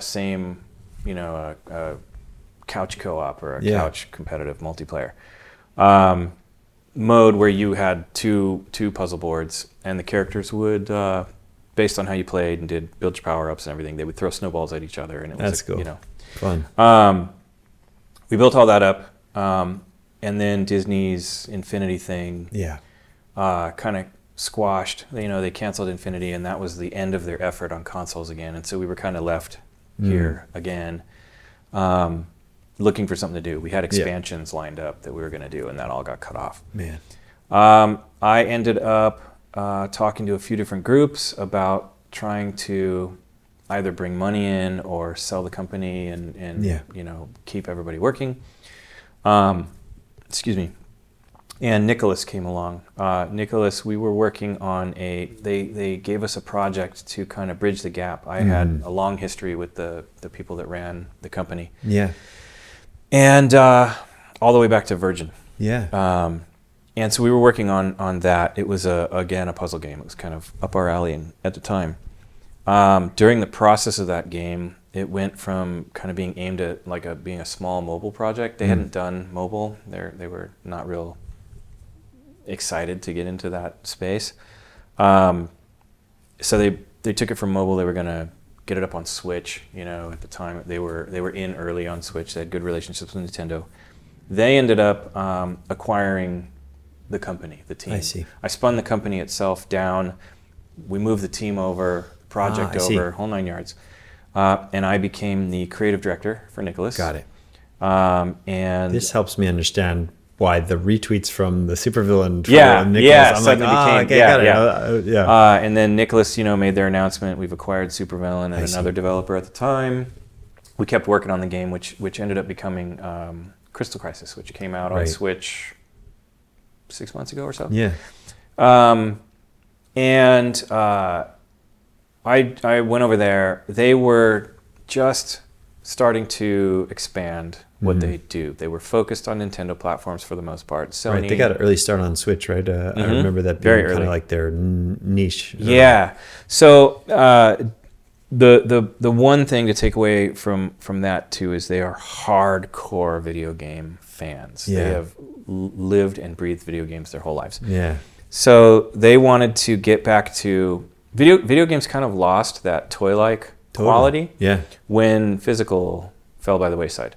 Or even now when you just crack open a disc that you spent $60 on and there's nothing in the package except a disc. No book. Yeah. And there's not even an inside liner. Yeah. Just the black interior of And then Switch came along and made that feeling extreme because it's not even a sizable disc anymore. It's a tiny SD card. And you're just like, what? That's when you open up it's like they have to make the box big so it's sizable to hold, but then when you open it and it's like so they started bringing on all these third-party projects to publish. They had some internal development they were doing. We kept working on Crystal Crisis, which was the first 3D project they had. They were focused mostly on 2D. And they brought in these third-party developers and their projects to publish. I became like their third-party liaison. I worked with all the developers. Depending on the stages of the product, I would give them feedback or give them designs, or on occasion I would get their engine on our side and get in and do hands-on work and build a bunch of stuff. It's really cool, like working on 2D games and 3D games and a bunch of different people's stuff. I felt like I hadn't learned anything new in a long time. Yeah. And so, man, bombarded when I got there with all of this stuff. And we became kind of known for getting back to that toy-like quality. Switch was a perfect opportunity to. Nintendo is always fun over, fun over finance. I guess. That's the way they've always been. Yeah. And we started putting full color manuals into the games. Some people, we work with some people that they worked back on like Tips and Tricks and Video Games Magazine and stuff. And so those old school like editors and fans of all that era are working again directly hands-on with this stuff. We put in like CD samplers or little toys or keychains or stuff. Yeah. Fun stuff. We do cover variants, like people are collecting games because there's 3 cover variants, that feature a different main character. Crystal Crisis came in a big box sleeve with a little puzzle cube thing. Yeah. And it, all the manuals have little hidden secrets and fun tricks and stuff. Yeah. We have one where you hold it up to the light and some text from the other side will show up. That's fun. Mirrored. Yeah. And so it's really cool. That's cool. I work on a ton of projects there. Yeah. I do a lot of their guidance stuff. In the office, I'm kind of one of the senior guys. So, you work with all of the younger developers. We have internal development. I'm working on I'm working on a project that's being spun up with developers outside the country, which is awesome because it's kind of from the ground up. Totally. Working on other stuff that a lot of people are a lot of our audience is waiting for and has been very demanding of for quite a while. Yeah. A lot of those projects are coming. Yeah. And they're going to be great. I swear to God, we're taking our time to make sure they're good. That's awesome. And it's that's kind of my role there, is to help them bring some of, like, Supervillain always worked on more involved development teams and schedules, big 3D games. We always were 3D developers. We had our own engine. We did all that stuff and tools, Yeah. And we're bringing that experience over to them and that's cool. Helping them grow. And they're doing awesome. That's awesome. It's really cool. That was something that we didn't have that level of ownership over at Supervillain, was like that we made this thing and we put it into a box and we went through all of the effort to add printed materials and added toys and fun stuff and people are doing unboxings on YouTube, and that's something that we didn't have that is awesome. It is super cool. There are people that have just connectivity with the product is interesting. Yeah. Yeah, and it is a bit of a dying breed in some ways. It's just really totally. People are starting to kind of get back on it. There's other companies that do it too. Limited Run and those kind of groups do a lot of that fun stuff too. Yeah. But it's rare. It's more rare. But it's very cool, man. It feels like a close small group again. A lot of really talented people under that roof that work at a different speed, very multitasking oriented. We can stop doing what you're doing on this project on a dime and kick up on something else that you were working on 3 months ago, which has now come back around and bounce. It's challenging for sure. It's different. It's super cool, man. It's a crazy pace, but it's cool. Well, awesome. I'm excited to continue to follow the work you're doing, and it was really cool to hear everything you bring to the table there. And, for sure. Well, I got to pick your brain about Sea of Thieves. We've played Sea of Thieves together quite a bit, and your crew in particular, the two guys that you run with the most, you guys have been playing since Square Up 1, right? Just straight up playing. And I think Sea of Thieves is one of the most fascinating games I've played in recent years, and I have a lot of opinions about it. But I'm curious to get your take. Like, why do you play? You know, what is it about the game that draws you to it? When you step back and look at it from an industry level, I mean, it's had its success, but it certainly hasn't been this, massive success, and it's clearly not a game that resonates with everybody. But what do you find so special about it that keeps you playing and involved in it? I remember seeing the concept art at E3 years ago, and fell in love with it immediately. Yeah, just the look. I've always been drawn to cartoonies inaccurate, like hand painted. Yeah. Anybody who follows the rule of no straight lines. Yeah. Right? Dude, did you watch their GDC talk on their art design? I don't know if you've seen it, but they talk about intentionally ensuring, I forget what they called it. It's like broken practicality, where this idea that like nothing is straight. Yeah, right. Like everything is warped by use or warped by wear. It's a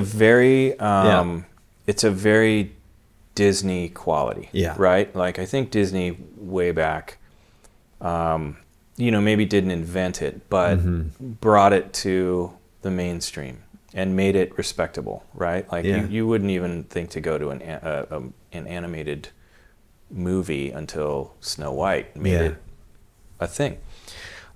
We always were, like I mentioned, all of our tools are being demonstrated on like 2D, 3D art. We always gravitated to that style. Yeah. We weren't interested in photoreal. Totally. There's a certain art quality that I'm drawn to. When the move went from artists having to be traditional artists to translate that to a screen, to being like 3D and people like my background was art, but I never would consider my art to have been something that was like a shippable quality. Yeah. But my modeling skills and everything were fine. You know, I could build whatever I wanted to. And when that transition happened into like 3D, where you didn't necessarily have to be a traditional artist with that mindset and with that skill set. It opened up the tools to more craftsmen. Sure. Like that type of quality. Yeah.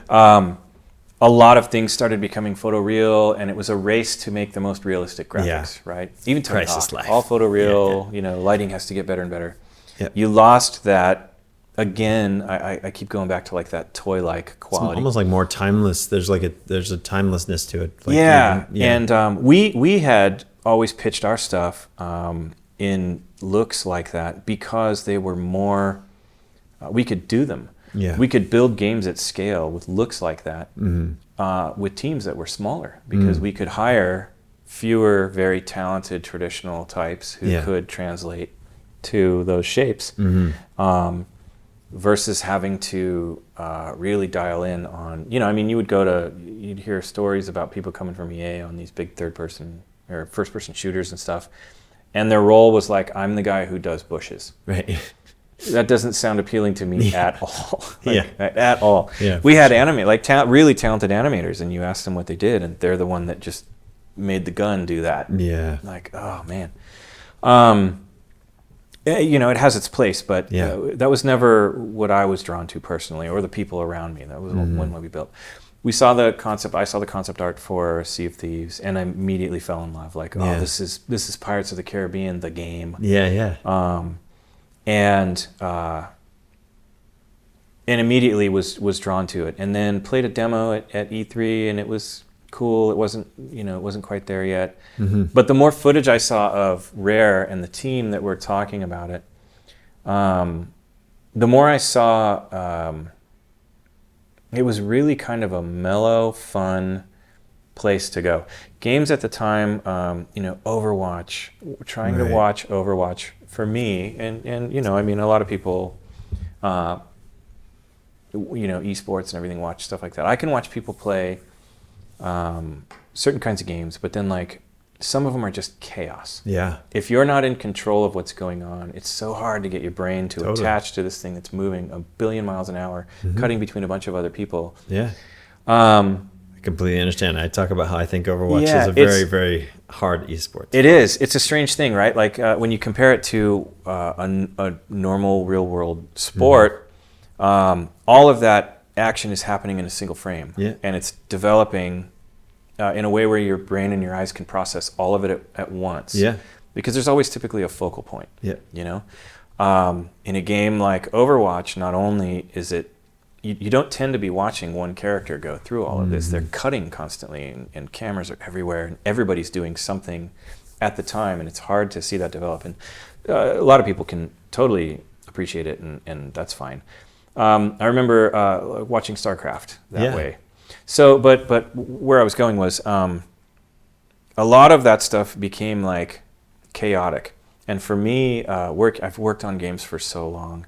And it's really unfortunate to see people, and I felt it myself, where no matter what things were coming out, whether you liked them or not, they started feeling like work. Yeah. You know, you have a hard time disconnecting them. Yeah. And they would almost be more stressful to look at than mellow. And I saw Sea of Thieves and the world and the pace and I mean, you get in a boat and you don't go 100 miles an hour because it's a boat. You don't expect to, and it's beautiful. Gorgeous. It's a gorgeous game. The world I is still think it's one of the beautiful. The tech, the art, kudos, man. Yeah. Those people have made something incredible. Yeah. And I hadn't played online multiplayer stuff in so long. I've always kind of been shy to like play with strangers. I've never been hyped to like jump in a Rocket League game with people I don't know yelling at me all the time. Or like League of Legends. We had a bunch of people playing League of Legends, and for a while that audience was brutal. Yeah. You know, like if you came in and didn't do the right thing, people piled on you. People are terrible. Humans are bad. Yeah, humans are. So I saw this. A couple buddies were really excited about it too, and we got in and started playing it, and it just hit. Yeah. You know, in direct contrast, I always go. I still, to this day, I'll buy games constantly. Like, you know, the new Red Dead. It looks amazing, and I'm like, oh man, you totally have my money. I will put in 2 to 3 hours and be done. I'm cool. I'm good. I sunk like 200 into that one. Yeah. But to my point, you start the game. Yeah. You learn the 700 controls for getting a horse to do what you want. And then they teach you how to shoot. Yeah. But they don't like take you to a hillside and have you shoot in cans or do something. They have you immediately in a scenario where, like, you know, everything's chaos. And dudes are shooting dudes are shooting at you. You're taken down. You're worried about your partner's getting hit. They're yelling at you when you do shoot. They're yelling at you when they don't shoot. And I was just like, oh God. There's prompts all over the screen. I'm like, man. It's too much. I'm getting hit over the head. Yeah, Sea of Thieves, like literal minimal UI, nothing. It's totally minimal. It's like, you totally appreciate from a that. game design standpoint, it's almost default. It's like, what? I'm a big in an intentional way on their part, which I think is really brave. And I'm a big adventure exploration person too. Always drawn to that stuff. I remember I would play Banjo-Kazooie and 100%. I needed to get every Jinjo and every all the collect feathers and puzzle pieces and everything. I had to get all of it. And then my kid would play. At the time, he was like 8. He would play and he'd pass by all the stuff, and I just like, you gotta go get that thing. Like, watching him play would drive me nuts. Right. And so having all of those exploration and, you know, I want to walk around here and find a cool little secret cave. And, is there a gem and it's here? there. Is there a gem? Is there a bit? I want to dig everything up. I want to do all this stuff. I want to do it at my pace. Totally, dude. You know, and then every now and again you get the stress of another player coming in and fighting. But even that is on such a simple scale that it's awesome. Yeah. It's just really, and you're stacked it's with so relaxing. You're stacked with some dudes who love to roll people. So you get That doesn't be hurt. the easygoing. I'm the Xbox guy who stays on the boat. You know, I'll fix the holes. I'm really good with a cannon. While your homies just smash. While my buddies are the ones on PC that are just wrecking stuff. So I feel I have a comfort level there. You know? I play and I'll go out on my own all the time too, and it goes very differently. Yeah. But yeah, all of the exploration, the world, totally. and the pace. Yeah. The pace and the stress level for me. That's beautiful. It's the way I unwind. Yeah. You know, I come home, I had a bad day. Yeah. I just go get on a boat, sail. Hey, there's a shipwreck. I can just swim around and grab a cool, pretty gem and go sell it and get $2,000. And now I bought myself a hat, or whatever. Yeah, totally, dude. I get it. It's a very easy loop, a very easygoing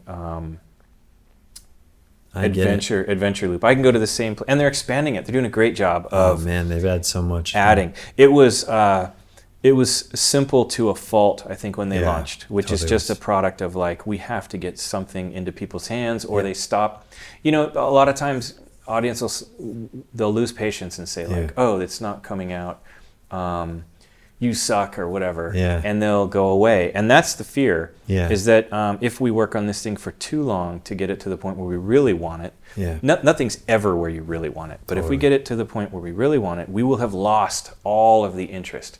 And they delayed that game. I think they delayed it almost a year, right? Yeah, more than that, I think. Yeah. We have to get something into people's hands so that the people who are drawn to this will latch on. Yeah. And at least get what we're doing. And if some of them leave, that's okay, because we're starting to build the audience. Yeah. And then over time, we just keep it relevant. We keep it going. And they've done some updates better than others. Yeah. But they constantly add little bits, new parts of the world, new mechanics, new cosmetics, new this, new that. Super fun. Yeah, and it's just that. It's that pace. Yeah, that pace and that world. It's a very rare thing. It's a simple formula. It's super simple. Yeah, it's super simple. This thing is really nice to look at, and mellow and fun. Yeah, I love it. Some people thrive on the chaos, though. Yeah, there are. The sort of sandbox nature of the even we had a ton of people. We had so many people addicted to World of Warcraft at SVS. We had to block the IP so they couldn't play in the office because it was so distracting for people. They were obsessed. Yeah. And I would watch people play it, and it had the one part. It was beautiful to look at, and I was fascinated by the world, walking around, watching people walk around and do that stuff. But I wasn't interested in the combat. Yeah. It was kind of hectic, and it was just very clicky. Yeah. You're always spamming. Yeah, and so that part of it, I never got into it. The way this whole thing took over the world. I was always more the Zelda guy. I wanted the direct feedback. I want to swing the sword and hit the thing, and then back off and think about what my next or whatever. Did you like Breath of the Wild? Did you play it? Okay. Yeah, I figured because given the art style and all the for things. Sure. I've played every Zelda. I haven't beat them all. We've played every single one. That's cool. Yeah, that as time went on, I ventured more into Zelda stuff than like Mario. Yeah. Mario's world didn't strike me as beautifully cohesive as Zelda, right? Like it's kind of all these detached parts and fun, amazing stuff. But it doesn't grab me anymore the way that like Zelda always does. Yeah. Sea of Thieves now. There's something about there's something about the platformy nature of Mario that sort of, even though the world is charming, you still feel like it's a level, you know what I mean? There's a level nature to it, whereas a game like Breath of the Wild just feels like a world, and that's really compelling. Yeah, and it's I think that pace too for me, jumping into something or like actually sitting down with it and beginning, like starting, isn't daunting. Yeah, totally. I look at. I remember it's always Rockstar games. Yeah, sure. Red Dead stressed me out. Totally. I put some time into it, and I've watched a ton of my kids playing it. But that's a game too, though. After you get into it, riding your horse, they force you to ride. Yeah, now there's stuff in there. They force you to ride that horse for like you want to get somewhere. There's like you can fast travel, but like I always just rode, and there is an element of that pace that you're talking about there where, oh man. Sorry to go on a sidetrack here. No. I remember with Red Dead, like I 100%ed that game. I did all the achievements. The first one? No, Red Dead 2. Oh, yeah. 100% of it. Did every single achievement, dude. That's what I'm saying. Like 200 hours into that game.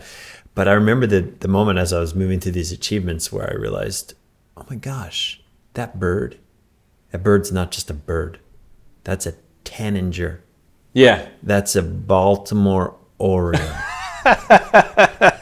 Yeah. And I'm like, dude, I've been playing for this for 100 hours. I knew there were birds in the sky. Yeah. But I didn't know they were speciated. They're all different. Yeah. And then there was a moment where I had camped on a riverbed because this particular species of bird, I don't remember, Baltimore, actually I think is the one, was known to sort of be there in the mornings, like sitting on the rocks. And I woke up super early and I'm creeping down the stream and I have my binoculars out and I'm like, dude, I'm freaking bird You're watching. bird watching in a video game. Dude, I'm bird watching in this game. Yeah, I couldn't believe it, man. Great. But yeah, so like there are moments in that game, like depending on how deep you go, where it feels there's some Sea of Thieves-esque stuff in there where you're like, I'm still doing it to get this check mark on this achievement, but still, like, there's no way I would birdwatch in a game if it didn't feel compelling. The first one, the first one I did get a lot of. I played more of the first one than the second, and and they added the card games and stuff too, and you could sidetrack and just live in this world. Freaking play way too much dominoes in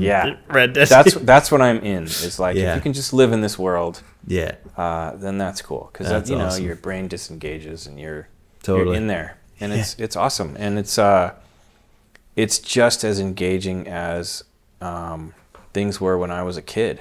Yeah, and like that satisfaction level or that obsession level. Like I would come home and play, I even remember like Atari games and looking at the simplicity. It's hard to explain that to someone when that's the only thing that existed. Yeah. It was, you could be so creative with what you were interfacing with. Yeah. The magic of entering another world, that's all there was. Yeah. So your brain didn't even move too far beyond that. It just developed it like, you'd play Stampede on the Atari and it's Pitfall. It's a 5 pixel guy, a 10 pixel guy. But in your head, it's all fluid and awesome. Yeah. And that level of, magic is gone. Yeah. Magic is gone because you can do whatever you want. Supercomputers and the internet and everything exists. Everybody has everything visualized for them immediately. Yeah. So that aspect of it is gone, but the engagement is still there. And that's Sea of Thieves does that to me. That's why I have not put that many hours into something. There's that sense of an adventure too, like the sense of the unknown and the adventure. That's the beauty of the sandbox they built too. It's like there are other things out there, whether that's the NPC stuff that they've added, and they built the world out in some ways, or if it's other players, and not that sense of being in a tavern and not knowing quite what you're going to get. Yeah, but it's going to be fun, and you could fish. It could be a real chill night of fishing. Or, I want to just get that one rare fish. I need that fish. Exactly. It's worth a lot of money, and I just want it. Totally. I just pulling up to an island and jumping off a boat. For me, it's just immediate, and it's a joke amongst my crewmates, my friends, that I'm the guy. I'm constantly the guy. If I see a barrel in the water, I dive off the boat immediately. Yeah. I don't care if there's somebody's attacking us. Like, but I got to see what's in that barrel. There might be something in there that's that good. Rare fish in there. Yeah. Or we pull up to an island and I have to jump out and look underwater to see if there's any glint of a chest in the sand over here. And I got to go check it out and see what it is. Yeah. That stuff is completely engaging for me. And that's awesome. Yeah. It's simple. It's super simple. I'll get into some games. I play I burn through a lot of mobile games. Yeah. Because they're just very bite-sized and that's good for me. That's a good pace. I can just consume it and be done quickly. Like I said, it's not daunting, And then other times I'll get into things and I played Don't Starve with my youngest son. I played a lot of that. Did you play Stardew Valley? Yeah, I have played Stardew Valley. Another one I feel like is pretty special. Super cool. And again, mellow. Yeah. Yeah, like you cannot lose that game. I mean, live in the world. There's you could just keep going in season after season, year after year. Like, for whatever, dude. Take your time. I played, like going back to the art aspect of things, when something's just super uniquely crafted with such a kick-ass level of artistry. Like I played a lot of Mark of the Ninja, the same guys that did. Those guys are incredible. Don't Starve, Oxygen Not Included I've played, and that's such a sciencey game, but it's still amazing. The art style mixed with the sort of the survival aspects. I love that company, by the way. I think they're cool. Everything they've made. They're really dialed into what they do well. Yeah, for sure. Sure. VR stuff. We got some VR stuff. The job simulator was funny. Yeah, that's super ridiculous. Funny. But that was awesome. Yeah. But like Sea of Thieves, man. I think the last thing I played.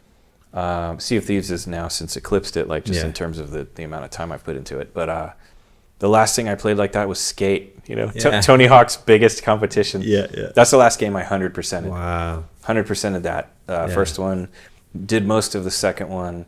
Goofed around with the third one because it was really buggy. Mm-hmm. But that was the last franchise because again, it's that sandbox. It's that on a board like Tony Hawk did for so many people. You have this set of moves or this bag of moves, and you go explore this world where you can take those things to any object or surface or whatever. Like, how does it look if I do it here? How does it feel if it's, this one's really long? That's awesome.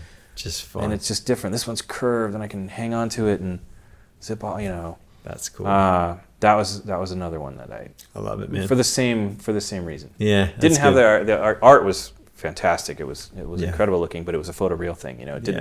It didn't have that magic formula. Sea of Thieves has both. Yeah. And I'm in. I get it, man. Dude, it's awesome. I can't do wait whatever you guys put out. I'm on it day one. I'm excited to see what their next game is going to be like. They announced it, right? This the new the open world kind of thing? New fantasy open world thing. It's going to be interesting to see. But well, man, hopefully I can get in there and sail with you again soon. Life's been really busy, but sure. I missed being on the waves and on the waters, and hopefully I'll be able to get back on soon. But dude, thank you so much for being here, man. And I really appreciate getting to hear your story. Thanks for having me. This is cool. Yeah, Supervillain is a constant part of conversations I have with people who have been. It's touched their lives, and you've really made a massive impact on a lot of the colleagues that I've worked with. That's and awesome. Yeah, it's super awesome, and it's that. awesome to hear your story. And I'm wishing you all the best. I'm looking forward to seeing what more you bring to the table to the industry. It's really cool. So, I'm hoping to have the opportunity to bring a lot more. I'm sure you will, man. I'm sure you will. Yeah. All right, guys. Thanks for joining us. And we'll do another one of these soon. And stay tuned.